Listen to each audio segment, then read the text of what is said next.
प्रिय दर्शकों, आज हम आपको एक ऐसे अद्भुत विषय पर ले जाएंगे जो न केवल आपके मन को मोहित करेगा बल्कि आपकी आत्मा को भी एक नई दिशा दे देगा। हठ योगी जो अपने कठोर साधना, तपस्या और अद्वितीय शक्तियों के लिए जाने जाते हैं, कभी कभी हमें अपनी क्षमता की सीमा से परे जाकर आश्चर्यचकित कर देते हैं। इन योगियों की साधना के बारे में सुनकर आप भी सोचेंगे, क्या ये संभव है? क्या सचमुच ऐसा कोई इंसान हो सकता है जो अपने शरीर, मन और आत्मा पर इतना गहरा नियंत्रण रखे? आइए जानें इन हठ योगियों के बारे में जिनकी तपस्या ने दुनिया को चौंका दिया।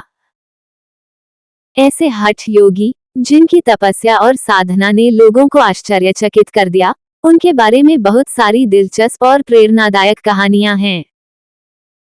ये योगी अपनी असाधारण शक्तियों, कठिन साधना और अद्वितीय आत्मनिर्भरता के लिए प्रसिद्ध होते हैं। कुछ ऐसे प्रसिद्ध हठ योगियों के बारे में जानते हैं।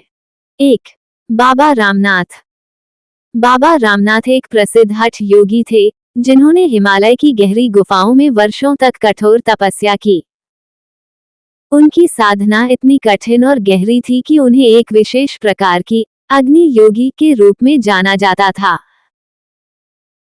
कहते हैं कि उन्होंने अपनी तपस्या से अपनी शरीर की ऊर्जा को इस हद तक नियंत्रित कर लिया था कि वे शारीरिक रूप से सामान्य रूप से इंसान के शरीर से अधिक तापमान उत्पन्न कर सकते थे। ये घटना कई लोगों के लिए अचरज का कारण बनी। 2. स्वामी शिवानंद। स्वामी शिवानंद, जो एक महान हठ योगी और योगाचार्य थे, अपनी साधना और ध्यान की विधियों के लिए प्रसिद्ध थे। वे एक साथ शारीरिक, मानसिक और आध्यात्मिक उन्नति को प्राप्त करने में सफल रहे। उनका एक विशेष रूप था जिसे कीलिंग कहा जाता था, जिसमें वे एक ही स्थान पर घंटों तक ध्यान करते थे, बिना हिले डुले। यह अभ्यास दर्शाता था कि वे शारीरिक रूप से अपनी गति और ऊर्जा को पूरी तरह से नियंत्रित कर सकते थे, और यही उनकी तपस्या की चमत्कारी शक्ति थी। 3.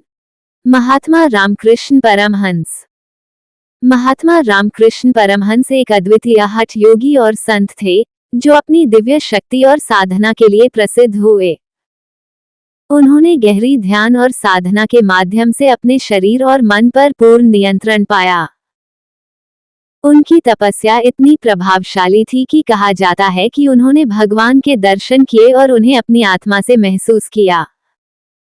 उनकी तपस्या और अनुभवों ने न केवल अपने अनुयायियों को बल्कि पूरे समाज को भी प्रभावित किया। 4. बाबा वीरेंद्र नाथ हठ योगी। बाबा वीरेंद्र नाथ एक अन्य प्रसिद्ध हठ योगी थे जो अपने अद्भुत साधना के लिए प्रसिद्ध थे।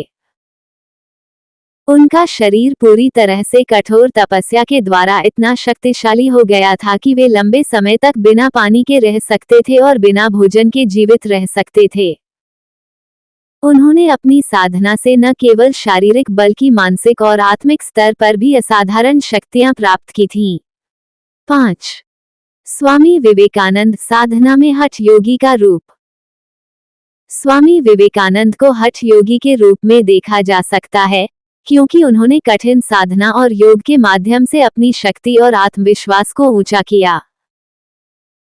वे अक्सर ध्यान और साधना करते थे और इस प्रक्रिया में उन्होंने अपनी आध्यात्मिकता को सर्वोच्च मानते हुए दुनिया को अपनी शांति और शक्ति का उदाहरण प्रस्तुत किया। 6. बाबा नीम करोली हठ योगी और संत। बाबा नीम करोली, जिन्हें नीम करौली बाबा के नाम से भी जाना जाता है, अपनी साधना और अलौकिक शक्तियों के लिए प्रसिद्ध थे। वे अक्सर ध्यान में गहरे लीन रहते थे और ऐसी स्थिति में रहते थे कि उनकी शारीरिक अवस्था पर कोई असर नहीं पड़ता था।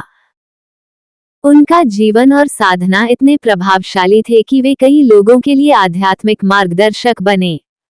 निष्कर्ष: ये हठ योगी अपनी साधना में इतने गहरे और कठिन थे कि उन्होंने साधारण मानव की सीमाओं को पार करते हुए असाधारण शक्तियों को प्राप्त किया। उनकी तपस्या और साधना ने न केवल उन्हें शारीरिक रूप से बलशाली बनाया, बल्कि मानसिक और आत्मिक रूप से भी उन्हें विशेष शक्ति दी। उनके बारे में कहानियां आज भी लोगों को प्रेरित करती हैं, और ये दिखाती हैं कि कठिन साधना और तपस्या से कोई भी अद्भुत शक्ति प्राप्त की जा सकती है। आज आपने सुना उन हठ योगियों के बारे में, जिनकी तपस्या और साधना ने न केवल उनके जीवन को बदल दिया, बल्कि पूरी दुनिया को उनके अद्भुत सामर्थ्य का साक्षी बनाया। उनकी असाधारण शक्तियों ने ये सिद्ध कर दिया कि जब मनुष्य अपने इरादों को दृढ़ करता है, तो वह कोई भी असंभव कार्य संभव बना सकता है। यदि आप भी अपनी जीवन शक्ति और आत्मा की गहरी समझ चाहते हैं, तो इस रास्ते पर चलने के लिए तैयार हो जाइए।